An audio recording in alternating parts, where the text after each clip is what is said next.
guys! Welcome to Housing TV! Isang mapagpalang araw sa ating lahat mga kaibigan at mga kababayan kong OFW.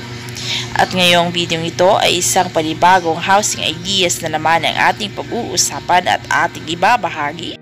Nakaba sa mga taong gustong magkaroon ng bahay pero walang idea kung gaano kalaki ang magagastos at gaano kalaki ang kailangan upang magkaroon ng bahay.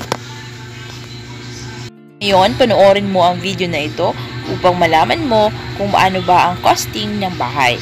Pero bago ang lahat, inaanyayahan ko muna na please subscribe to my YouTube channel at huwag mo rin kalimutan na i-hit ang notification bell para ma-notify ka every time na nag-upload ako.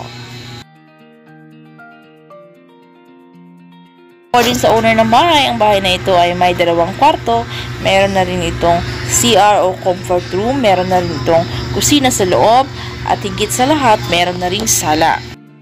Alam niyo ba kung magkano ang kabuuhang gastos sa ganitong bahay?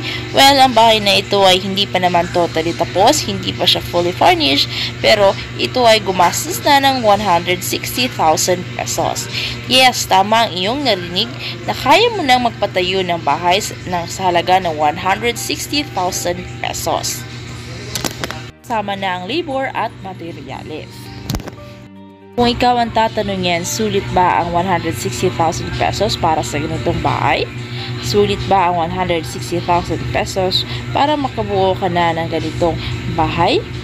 Comment down below para malamin natin kung ano ang nasa isip mo. Comment down below and keep on watching. Maraming salamat!